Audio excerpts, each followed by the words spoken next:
Ya. Jim itu orang goblok sih. Ya. Kan dasar itu menarik perhatian dulu nih. Ya kan di marketing kan yang terpenting itu kita bisa menarik perhatian orang lain. Attention. Tapi apakah itu kemudian membuat orang simpati? Akhirnya kan jadi kebagi dua. Orang yang simpati adalah antipati. Iya. Gue ngelakuin ini jadinya begini loh. Bener. Mau nggak kayak gue nih? Bener. Nih gue punya Pajero 15. Wih. Ini posisi kita di dunia ini hanya seorang hamba aja. Artinya kita punya atasan, yaitu Sang Pencipta Allah Subhanahu Wa Taala. Ya kan? Ini sama seperti yang Allah firmankan di surat Ar-Ra'd ayat 11. Ya kan? Innallaha la yughayyiru ma biqaumin hatta yughayyiru ma bi anfusihim. Allah tuh nggak akan merubah keadaan satu kaum sebelum kaum itu merubah dirinya diri sendiri. Dan ini berlaku bukan hanya untuk personal. Saya rasa ini juga akan berlaku untuk perusahaan. Kayak segala macamnya. Iya.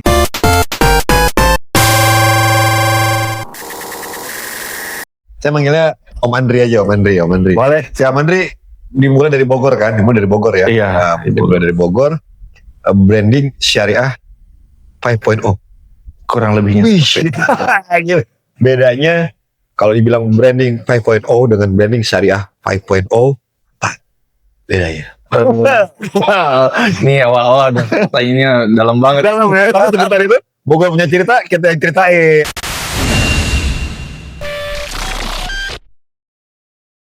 Oke, kalau ditanya bedanya apa, sebenarnya gini, aktivitasnya sama. Ya. Aktivitasnya adalah sama-sama branding. Yang membedakan adalah fondasi brandingnya, gitu. Dari mulai gini deh, di brand itu kan ada BMC kan, Business Model Canvas. Itu sama-sama digunakan. Jadi Y-nya ini akan menentukan runutan ke bawahnya, kayak gitu. Jadi Y-nya ini apa nih? Alasan nge-brandingnya apa? Itu yang paling pertama ya, berarti? Iya. Paling kuat tuh ya di situ ya. Yang paling kuat di situ. Jadi di konvensional yang diutamakan itu kan lebih ke si identitas perusahaan sendiri kan. Kalau kita bicara corporate nih. Corporate lah ya. Kita bicara corporate. Ya hanya seputar identitas perusahaan aja. Perusahaan ini perusahaan apa, ingin dikenal sebagai apa dan sebagainya macamnya. Itu sudah di level 5.0 ya? Iya, Iya.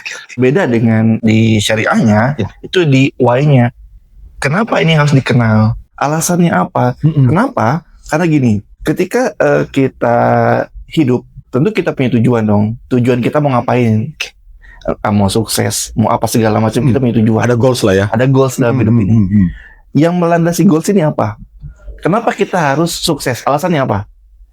Alasannya kan alasannya macam-macam dong. Kadang-kadang bingung juga. Kenapa mau sukses? Nggak tahu ya, pokoknya sukses aja gitu. Nggak bisa gitu juga ya gitu ya. Yang misalnya Om Anton, kenapa pengen sukses? Pengen punya istri 4. Wah, itu nggak tahu. Konsekuensinya, nisnya lebih sedikit.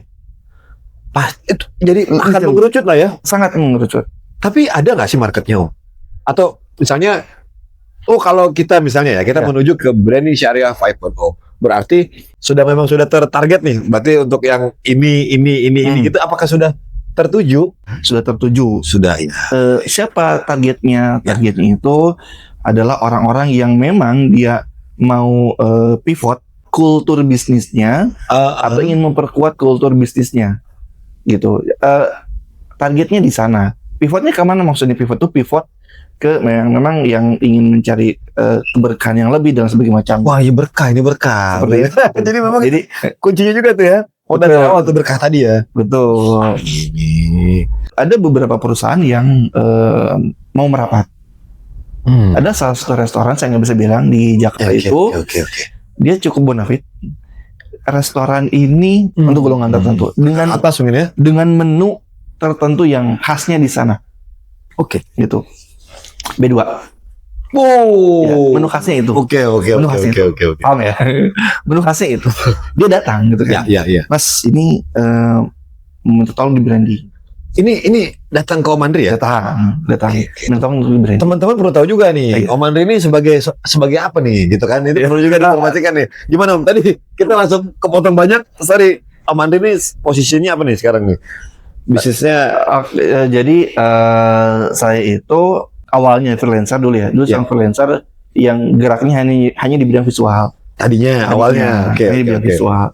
Di benar-benar tok visual aja, dari mulai logo dan turunannya, poster dan turunannya. Berikut dengan video animasi, kemudian company profile. Tim atau sendiri? Only. Tim. Tim, tanya tim ya. Oke. Termasuk satu sama Kang Luki pernah ada project bareng gitu. Iya, itu tahun berapa ya? Udah lama ya itu. Iya, Benar. Iya, Nah, terus sekitar tahun 18 atau 19 ya. Ya. 18-19 itu ternyata mulai banyak yang minta lebih. Mas, bisa dibantu gak Iya. bikin rules di perusahaan saya? Bikin rules kan itu bukan bagian saya gitu kan. Coba ke teman saya aja, saya lempar ke teman. Kok makin di sini makin banyak gitu kan. Masya Allah. Sebenarnya basicnya saya pernah belajar. Basicnya itu 2016 atau 2012 saya pernah belajar itu dengan salah satu, kalau sekarang itu Mas Dodi. Itu saya pernah belajar ke Mas Dodi. Oke. Pakar branding juga diantaranya.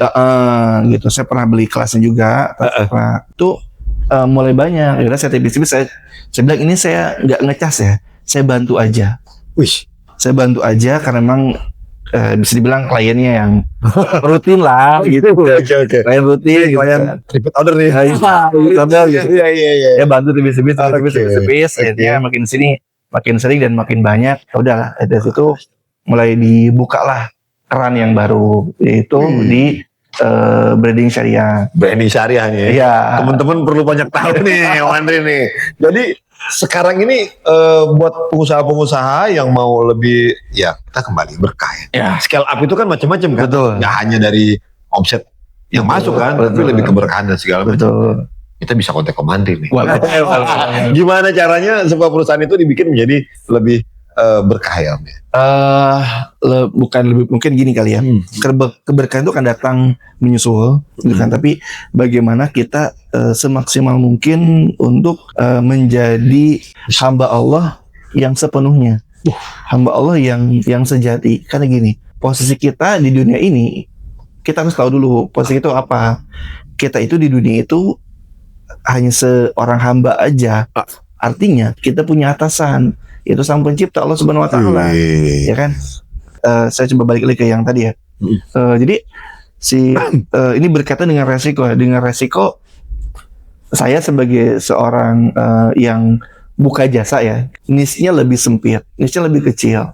Skeptis dong ya orang-orang. Iya. Jadi kayak tadi misalkan ada satu restoran yang dia itu ingin dibantu brandingnya, dia siap bukan hanya membayar, tapi ada bagi hasil yang dia sampaikan. Yang tadi B2? Iya. 10% dari scale up yang didapat. Oke. Ke saya langsung. Jadi bukannya dibayar, tapi juga udah menggiurkan banget ya. Tapi share gitu ya. Iya. Menggiurkan banget dong. Iya. Tapi saya bilang, saya bersedia bantu nih, dengan syarat menghilangkan. Nah, saya mau bilang, lu mau menunya gitu ya? Dia nggak bisa, kenapa? Ini identitasnya. Ya Allah. Nominalnya berapa? Nominal sekian. Masya Allah. Jadi Om Andi pak langsung mau nggak mau ditolak. Saya pernah dapat tawaran project dari sebuah bank. Dari sebuah bank untuk membuat satu sistem. Satu sistem simpan pinjam. Sistem simpan pinjam, aplikasinya begini, alurnya begini, segala macamnya, gitu. Nominalnya lumayan banget, bang. Ya. Warna apa nih bang ini? Saya nggak bisa bilang langsung. Nah, kalau misalkan kita tanpa embel ya tentu kita terima dong, kan kita terima, ya kan, duit gede dari bank, ya kan, ya nggak mungkin duit kecil lah, gitu kan. Awalnya kan tidak dijelaskan ya, yang jelas dia butuh sistem aja. Ya saya datang lah, butuh sistem gini-gini. Oke, udah datang, dia presentasi sistem yang diinginkan. Ternyata itu ada gorornya, ada ribawinya, ada segala macamnya di sana. Itu secara sekilas ini akan menguntungkan orang yang menggunakan aplikasi. Tapi kalau dilihat lebih dalam lagi ternyata enggak. Ternyata sistem ini justru akan mencekik orang yang orang yang minjam misalnya. Kalau kita lihat dari skemanya ya, dari skema gorornya, dari skema ribawinya, justru akan mencekik. Suatu saat nanti kan seperti itu. Dari hukum cara, boleh tidak goror dan riba ini kita gunakan, kita manfaatkan.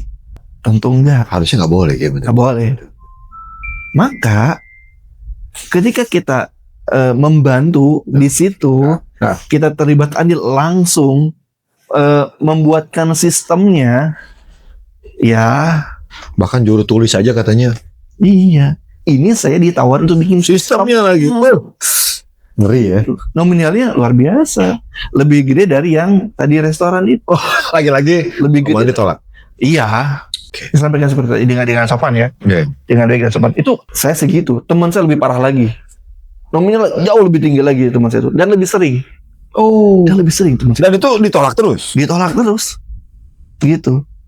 Karena sudah punya prinsip, sudah punya dasar tadi itu. Why-nya jelas. Saya tuh ngerjain project, saya tuh kerja, saya tuh bikin apa sesuatu itu ada why-nya, ada dasarnya, ada pondasinya. Jadi memang tadi ya di sisi syariah itu memang ada aturannya, ada rules-nya, ada caranya, ada strateginya agar tidak mempengaruhi omset, malah mungkin akan menambah omsetnya, menambah value-nya. Apalagi di Indonesia, kita kan cenderung aman kan ketika kita makan produk tertentu, minum produk tertentu, ada label halalnya. Iya betul. Ya nggak? Udah trust lah gitu. Iya, cenderung akan. Coba tuh, ini ada halalnya nggak kita minum dulu? Iya. Oke. Ini kan kita kan cenderung merasa aman nih, gitu. Udah ada halalnya. Udah ada halalnya nih, gitu. Bahkan sebenarnya itu harusnya menjadi nilai nilai tambah yang akan meningkatkan omset kan harusnya. Kan tidak akan mempengaruhi penilaian atas non muslim. Halal tidak halal, non muslim ketika suka ini beli aja. Yang penting enak lah tuh makanan gitu. Betul, kan minuman. tapi ketika muslim dia kan punya pertimbangan lain, yaitu halal. Iya, ada selektif lah, lebih selektif. At least di situ. Iya. Sebenarnya kan di situ. Nah, tinggal gimana strateginya aja sebenarnya. Tinggal gimana caranya aja sebenarnya nih. Ini sih menarik. Gimana caranya agar rules syariah ini tidak ditabrakkan. Yang jadi problem kadang-kadang nabrakin sendiri sebenarnya. Gitu. Udah tahu ini ada jalan yang benar, ya kan? Dia jalan yang salah.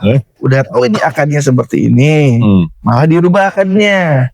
Itu karena nggak jarang ternyata ada business owner itu yang akadnya masih tidak jelas. Ya, ini Om Andi abis ini ada di Bogor, tolong diberes.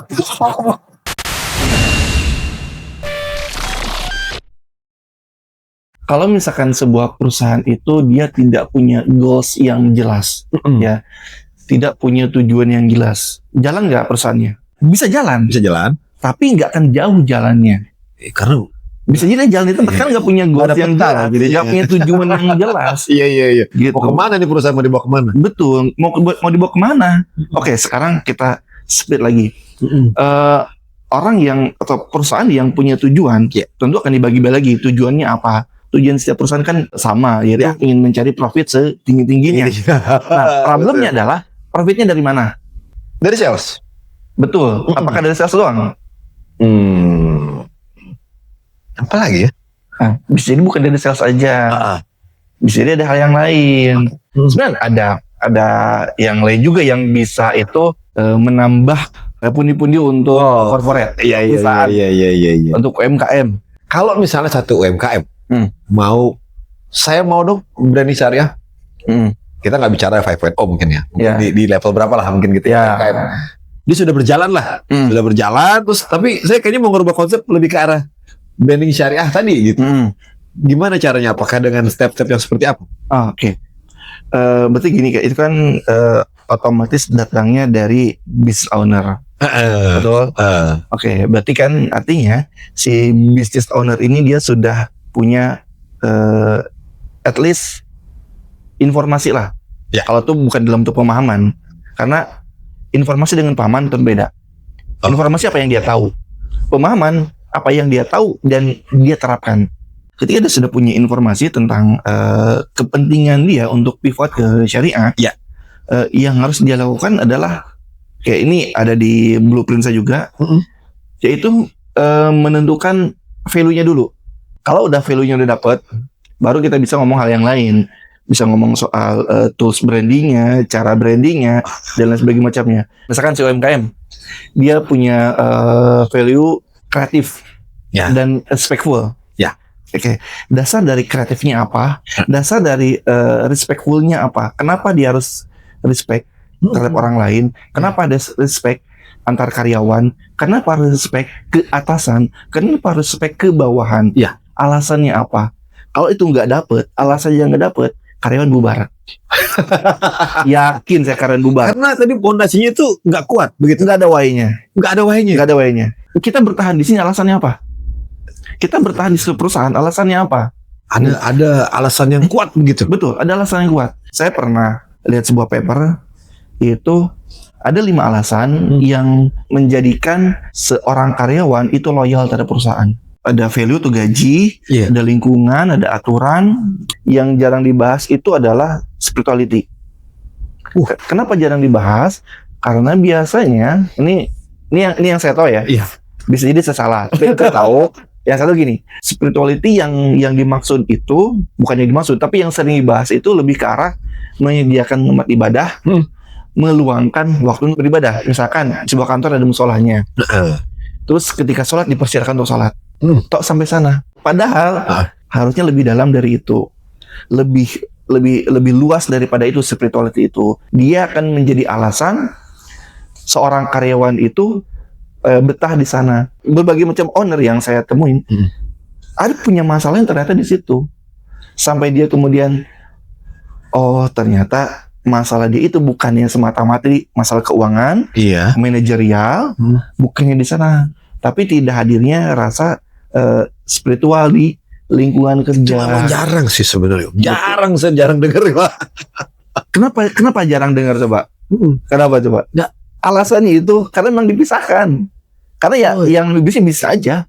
Iya. Saya nggak pakai spirituality, nggak pakai syariah, jalan aja bisnis. Betul. Apa urgensinya? Apa pentingnya? Ya kan? Hanya ke situ. Iya sih. Padahal kan nggak demikian. Idealnya, kita ngomong ideal ya. Iya. Idealnya nggak gitu. Ya maksudnya kan lingkungan, Iya. manajemennya. Itu udah pasti kan, itu udah pasti kan. Nah, sekarang bagaimana cara satu perusahaan untuk membenahi nih sisi spiritual tadi nih? Tadi ya mulai dari value-nya dulu si owner ini atau si perusahaan ini, dia memang membuat value yang punya dasar spiritual yang tinggi. Gitu. Dianya dulu ya, si ownernya. Si ownernya dulu, mau nggak mau. Dan ambasador atau mungkin jadi role modelnya terhadap. Iya, betul. Itu balik lagi kalau Menteri. Kalau kita bilang tadi ya, perusahaan memang harus menanamkan isi spirituality gitu ya. Betul. Step apa dan kira-kira estimasi waktunya berapa lama sih untuk menerapkan itu yang supaya ya setidaknya udah mulai terbentuk lah gitu. Ya. Ditanya estimasi waktu itu nggak ada yang pasti sebenarnya. Relatif lah ya gitu ya. Sangat relatif kan, tergantung kultur awal perusahaan. Semakin jauh, maka semakin lama juga kultur itu dibentuk. Kita lagi ngomongin kultur ya. Kultur itu kan memang habit lah ya. Habits itu dibentuk kan nggak dalam waktu singkat. Iya. Butuh proses yang panjang. Iya. Kan? Maka kalau misalkan ditanya range waktunya kapan, ya mungkin sebulan, 2 bulan, 3 bulan. Jadi tahunan ya. Betul. Dengan jumlah karyawannya berapa banyak juga itu berpengaruh ya. Betul. Karena gini, itu butuh proses, bukan proses sehari 2 hari, bukan proses minggu 2 minggu. Ini proses bisa berbulan-bulan. Enggak juga harus pasang CCTV di mana-mana ya. Enggak seperti itu juga. Ada pengawas di mana-mana gitu. Betul. Kan. Ada beberapa UMKM yang juga konsultasi ke saya tuh. Ada ya beberapa. Dia nanya, ini Mas ini gimana, Kang ini gimana gitu. Iya. Saya mau berubah nih, mau pivot nih. Ya kan dari A ke B nih. Saya ingin agar karyawan saya itu dia perilakunya begini-begini. Kenapa? Karena dengan karena begini dia akan meningkatkan efisiensi, akan meningkatkan loyalitas dan sebagainya macamnya. Betul. Sekarang banyak banget para pelaku UMKM atau para business owner yang mengeluhkan karyawannya yang keluar masuk. Oh, turnover tinggi. Ya. Ketika karyawan keluar masuk, itu kan artinya butuh diajarin lagi. Oh iya. Bikin strategi baru, bikin ini baru. Kan seperti itu. Maka penting punya karyawan yang punya pemahaman bahwa dia itu kerja bukan sekedar kerja. Kerja itu bukan untuk memperkaya bosnya, bukan untuk memperkaya dirinya sendiri. Jadi itu harus sudah lewat itu. Hal yang semacam itu sudah lewat dulu tuh. Iya. Pemahaman soal kerja itu akan mendatangkan harta, akan mendatangkan penghasilan. Itu skip dulu. Kita kerja akan digaji, itu fakta. Kita kerja itu harus punya why lebih, harus punya nilai lebih, terlebih sebagai seorang laki-laki. dia kerja itu lebih dari mencari rezeki, yaitu untuk menunjukkan kepatasan dia di hadapan Allah Subhanahu wa taala. Caranya gimana? Karena rezeki itu pasti datang. Pasti datang ya. Pasti datang. Dengan cara apapun rezeki itu pasti akan datang. Ya kan? Pasti akan datang. Ini keren. Tinggal kita pilih mau cara yang mudah atau cara yang sulit. Mau cara yang berkah atau cara yang biasa aja. Kita pilih aja kan. Ada pilihan ya? Iya, Ada opsinya banyak ya. pilihan ada di kita. Pilihan ada di kita. Nih, Menarik. bis owner nih, dia udah nerapin aturan, ya kan, harus tepat waktu segala macamnya. Ya. Dibentuk flow-nya segala macamnya, dibentuk aturannya yang dia punya base syariah, katakanlah seperti itu. Ada berbagai macam. Kita sekarang udah konsepnya syariah nih misalnya. Nah, sekarang dari sisi karyawannya, apakah mau mengikuti aturan itu atau tidak? Ketika dia mengikuti aturan itu, apakah dia hanya sekedar mengikuti aturan Supaya nggak dikeluarin. ya kan? Supaya dia langgeng, supaya segala macam, atau ada why yang lain, atau ada nilai yang lain yang ingin dia kejar. Tentu sebagai seorang muslim, dia harus punya nilai yang lain. Dia harus punya why yang lain. Apa itu? Dia cari keberkahan di sana. Ya kan? Karena rezeki itu pasti datang. Udah pasti datang. Nggak akan mungkin rezeki itu nggak datang ke kita, mustahil. Karena itu udah dijamin, rezeki itu udah dijamin. Cuma gimana kita ngejemputnya begitu? Betul. Terus banyak sedikitnya gimana, Om? Nah, banyak sedikitnya ya. Oke. Banyak sedikitnya itu tidak menghapuskan soal kausalitas. Jadi dunia ini bekerja berdasarkan hukum kausalitas, hukum sebab akibat. Iya. Kan? Hukum sebab akibat. Itu nggak bisa dipungkiri. Nggak bisa dipungkiri. Ya kan? Kita mau makan aja kan perlu usaha, nggak bisa. Saya pengen kenyang, Allah mau beri kelana. Nggak bisa, nggak kenyang. Harus ada usaha dulu, ngambil nasi dulu, nyuap dulu. Ada usaha. Dari beras dulu kali ya. Gitu. Masak nasi dulu gitu. Jadi memang harus ada usahanya dulu. Ada effort gitu ya. Ada effort dulu. Maka ketika ingin cari penghasilan yang lebih besar, ingin cari penghasilan tambahan, ya dipersilahkan, nggak jadi masalah selama tadi itu tidak meninggalkan hukum syara. Kalau misalkan kita bicara the whole of thing-nya, tidak meninggalkan hukum syara, tidak melakukan maksiat dan sebagainya macamnya, maka keberkahan akan sampai ke kita. Bukannya soal rezekinya aja, bukannya sekedar nominalnya aja, berkahnya tadi. Betul. Berarti bagaimana kalau pengusaha muslim mau menyelamatkan perusahaannya dengan cara branding syariah nih, kalau di studi kasus emang ada yang datang juga gitu kan, dengan segala macam rasa skeptis dia ya terhadap syariah itu seperti apa, dengan segala pengalaman dia terhadap syariah itu pelaku industri syariah, betul yang mengecewakan gitu. Ya ada yang mengecewakan. Kita nggak bisa pungkiri lah, di setiap segmen itu ada oknumnya, ya kan. Ada orang-orang yang memang dia tidak bisa berkomitmen, gitu kan. Terus gimana cara menyelamatkannya? Untuk menyelamatkan perahu yang sudah mau oleng itu memang nggak mudah, dan tidak akan berhasil perubahan itu kalau si ownernya sendiri itu dia nggak mau berubah. Dia hanya fokus ingin merubah keadaan sekitar tanpa merubah dirinya sendiri. Itu juga nggak bisa.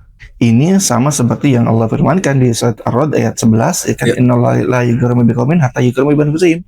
Allah tuh nggak akan merubah keadaan satu kaum sebelum kaum itu merubah dirinya sendiri. Dan ini berlaku bukan hanya untuk personal. Saya rasa ini juga akan berlaku untuk perusahaan kayak segala macamnya. Nah, perubahan keadaan ini bisa macam-macam nih. Bisa dilakukan dengan berbagai macam cara. Bisa dilakukan dengan baik, bisa dilakukan dengan tidak baik. Bisa dilakukan dengan cara menipu. Menipu mata orang, menipu telinga orang. Dia pakai penampilan seakan-akan. Betul. Menipu mata orang, menipu telinga orang dan sebagainya macamnya. Atau ya dia tidak melakukan hal itu, dengan konsekuensi perubahan yang dilakukan itu lebih lambat. Contoh gampangnya nih, flexing. Iya, benar yang tadi kita bahas tuh. Apakah flexing itu menipu? Belum tentu. Ya kan, karena ya flexing kan dia pada dasarnya memamerkan. Iya. Ini gua bisnis begini, hasilnya begini loh. Oh, benar. ya kan? Iya. Gue ngelakuin ini jadinya begini loh. Bener. Lu mau nggak kayak gue nih? Bener. Nih gue punya Pajero 15. Wih. Apa kita mau menarik perhatian orang lain dengan cara seperti itu, dengan cara dalam tanda kutip ya, menipu orang lain. Karena nih, kan Iya. dasar itu menarik perhatian dulu nih. Ya kan di marketing kan yang terpenting itu kita bisa menarik perhatian orang lain. Attention. Ini ada salah satu perusahaan yang saya bersamai itu luar biasa sekali. Itu luar biasa marketingnya. Oke, kita pakai strategi ABCD iklan. Oke, jalanin. Terus budget iklan sekian. Tambah 2 kali lipat. Malah begini. Terus gimana dong caranya? Ya kita nggak tahu nih gimana caranya nih. Oke, budget iklan kita kurangin dulu deh. Ya kan, dari yang biasanya kita kurangi setengah. Ini ada budget biasanya nih kita tambah 2 kali lipat, malah turun. Ya, dari budget biasa kita potong setengah. Naiknya nggak karuan. Justru pada saat budget iklan dinaikin 2 kali lipat, nggak bagus, omsetnya pada saat dipotong, pasti Malah ada, tinggi. pasti ada sesuatunya dong. Betul. Iya kan? Ini yang perlu. Nah, itu teknisnya. Oke. Nanti di belakang. Karena tadi kita itu hidup kolom komentar ke gini, kan kita hidup di dunia ini ada hukum sebab akibat ya. Iya. Itu tetap ada sebab akibat. Tadi kita masih awal. Oh iya, ada sebab akibat tetap ada. Oke. Cuman seperti apa yang nanti ngobrol di belakang. Yang penting, yang jelas itu semua bisa dipelajari dari mulai bagaimana cara membangun sosmednya, dari mulai cara membangun interaksinya. Akan skill dikit. Dari cara mulai engagementnya gimana nih? Iya. Pokoknya abisnya kita kerjasama lah pokoknya. Kolaborasi. Iya. Kan kayak gitu. Iya. Karena gini deh, para Gen Z dari sekarang, sebetah apa mereka nonton TikTok? Kita tanya aja sekarang. Kenapa nonton TikTok? Sebetah apa? Bisa berapa jam? Bisa berapa jam nonton TikTok itu? Sehari ada 5 jam. Enggak, 5 jam semua sosmed. 5 jam semua sosmed. Kalau ada asumsi waktu aktifnya itu 8 jam sehari. 16 jam. 16 jam. Karena kan 8 jam tidur ya. 16 jam dikurang 5 jam berarti 11 jam. 5 jam di TikTok. Kecuali kalau pacarnya sendiri gitu live streaming. Oh iya.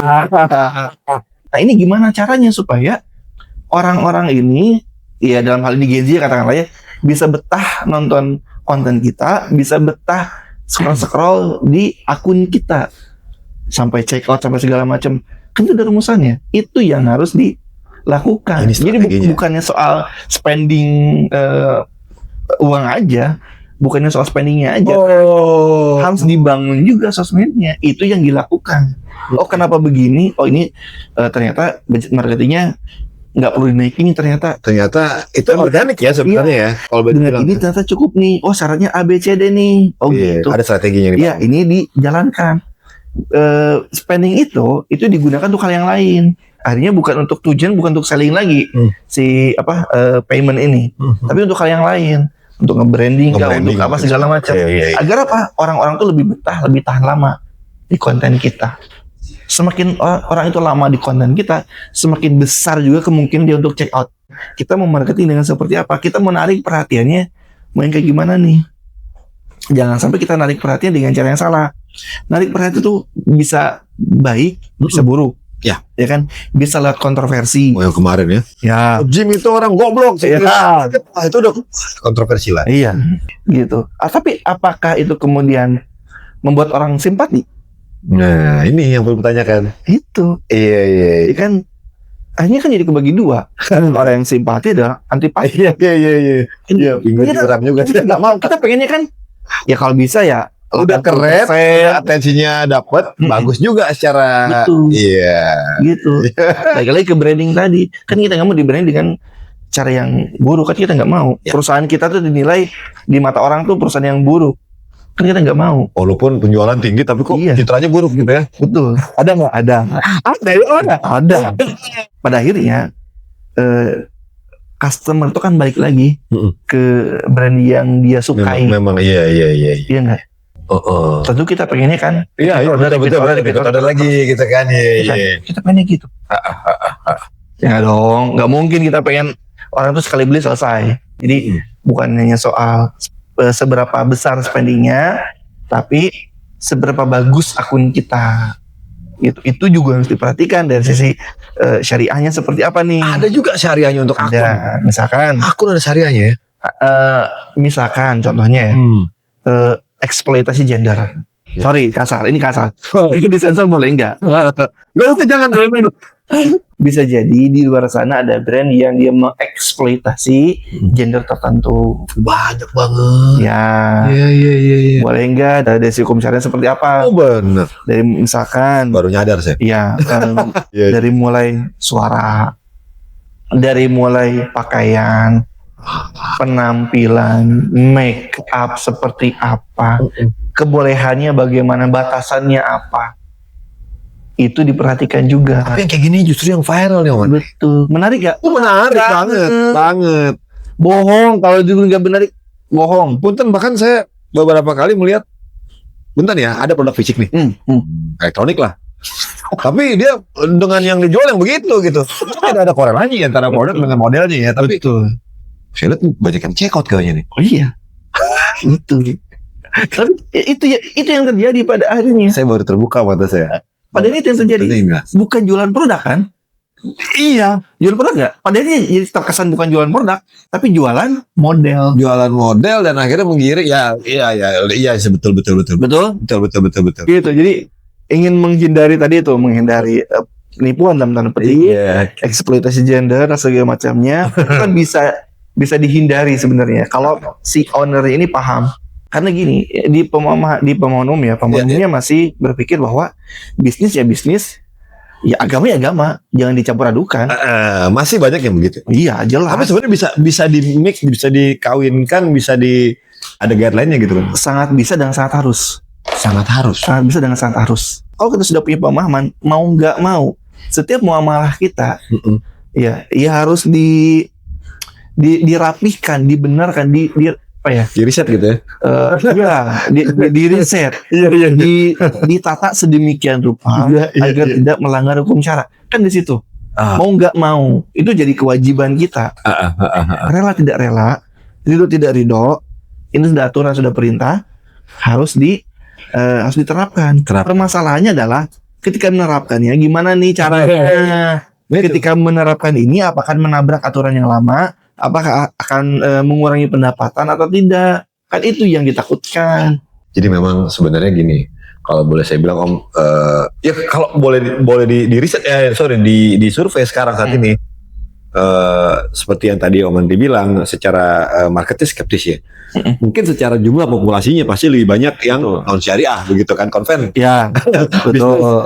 Sebenarnya sih banyak juga pengusaha yang akan menuju ke sana. Betul, banyak. Pada akhirnya kan begitu kan. Betul, Gitu. pada akhirnya. Ya. Cuman ya mungkin bahwa ada beberapa kesulitan, ada beberapa kendala ataupun beberapa mungkin sebenarnya nggak ada masalah nih Mas. Cuma kok tiba-tiba kok di tengah-tengah begini-gini terus nih gitu kan. Nah, ada kendala-kendala gitu. Nah, ini yang sering Om ditemuin ya Om. Akhirnya deh gue pakai ini deh gitu kan.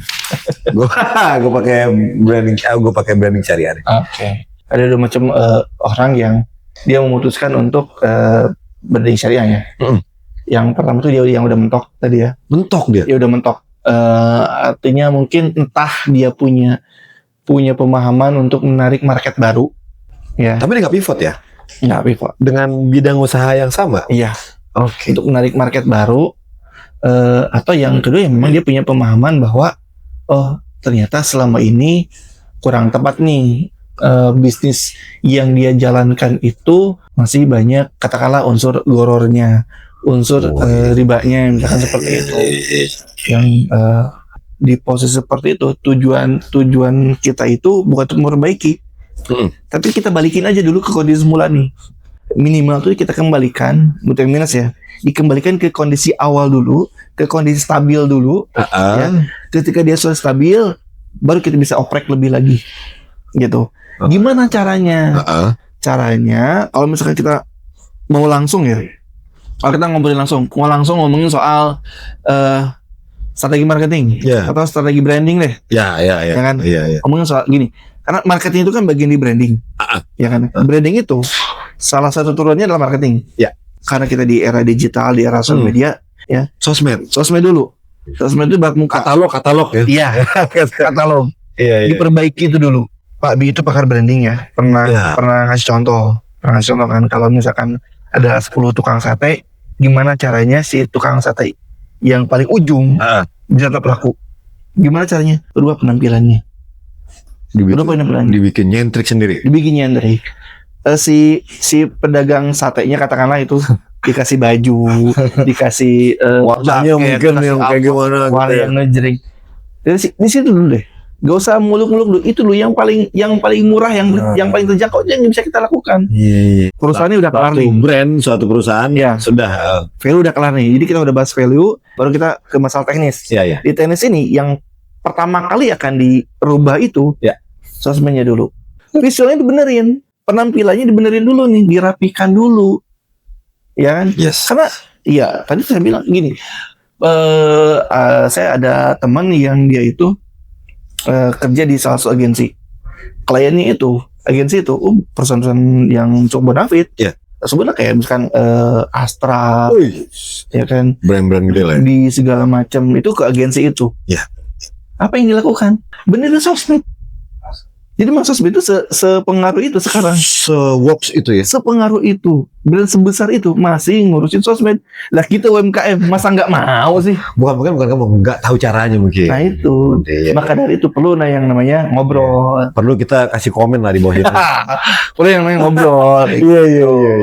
Jadi kuncinya yang pertama terkait branding pun, kalau kita bicara syariah ya, sosmednya pun juga kita arahin ke sana. Betul. Kita arahin ke sana gitu. Betul. Dari mana orang tahu kita sesuai syariah? Kalau kita tidak ngasih tahu. Betul? Iya betul. Dari mana orang tahu kita udah berubah kalau kita nggak ngasih tahu? Berubah itu perlu dikasih tahu, perlu dipublikasi. Gimana orang lain tahu makanan kita tuh sudah halal? Kalau kita Sementara nggak informasi, di sosmednya nggak dikasih informasi. sosmed itu juga perlu diperbaiki terkait branding ya. Nah, tips dan trik nih, Om Andri, pertanyaan terakhir ya. Ya.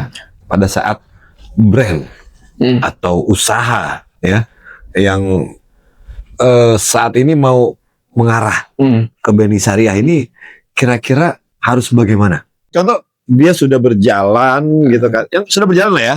Kalau start kayaknya saya rasa masih bisa dibentuk kan. Betul. Tapi yang sudah berjalan dalam artian ini sudah mungkin existing sekian lama lah, sekian tahun gitu ya. Tiba-tiba terinspirasi dari podcast ini, tiba-tiba kayaknya harus berubah deh. Nah ini Om Andri sendiri punya tips apa nih? Ketika si brand ini ingin pivot katakanlah ya, ingin sebuah perusahaan ini ingin beralih ke syariah, yang pertama yang harus dia lakukan, aduh ini gimana ya jelasinnya? Iya. Karena gak semua orang kan setuju. Gak semua orang kan setuju. Berapa tuh pisau? Kita kasih spill dikit aja kali ya. Saya sedikit. Menghadirkan sosok yang dia itu lekat dengan syariah. Ada orang yang tidak setuju, ada. Siapa itu? Orang-orang yang dia itu menganggap bahwa apa ya? Saya nggak ada istilah yang halus ya. Jualan agama. Ini kan banyak sekarang gitu kan. Kita mau BNI Syariah nih. Ya. Mau nggak mau kan karena kita tidak punya pemahaman yang dalam, tidak punya pemahaman yang luas, ya kan? Mau nggak mau kita tarik orang yang dia punya pemahaman, yang dia itu punya kapabilitas di sana. Karena jangan sampai kita nggak tahu apa-apa, ya kan? Kita nggak tahu soal syariah seperti apa, akannya bagaimana, seseorang terjun tanpa guideline. Ya, itu kan bahaya. SOP-nya nih gitu kan. Akan bahaya. Kenapa? Ada kasusnya yang tadi itu. Dia melabeli dirinya syariah, tapi pada faktanya ternyata bukan. Dan jangan sampai nanti mau syariah segala macam, value-nya sudah dibikin, sosmed udah jelas, tapi core syariah sendiri nggak tahu. Core syariahnya sendiri nggak tahu. Nah, oke. Kalau kita bicara konsultan ya, atau bicara menghadirkan ya, boleh dong nanti kita misalnya contoh dari netizen yang nonton ini, kalau misalnya tiba-tiba saya ingin menuju ke arah sana gitu ya. Nanti contoh dia akan komen di sini, kita akan giring, kita akan arahkan nanti untuk konteksnya ke Om Andri. Nah, jadi buat teman-teman semua nih ya, buat yang pelaku usaha, pelaku bisnis ataupun itu ingin membrandingkan cara syariah, nanti bisa komen di sini. Kita bantu, nanti kita bantu informasikan ke Om Andri. Om Andri, terima kasih banyak hari ini, udah banyak kebuka nih, banyak ilmu yang didapat. Sama-sama. Semua menjadi berkah, semua menjadi semua manfaat buat yang lain juga, buat teman-teman kita yang yang sedang usaha, sedang merintis, membangun, jadi lebih ke branding syariah. Amin. Terima kasih banyak. Assalamualaikum. Assalamualaikum.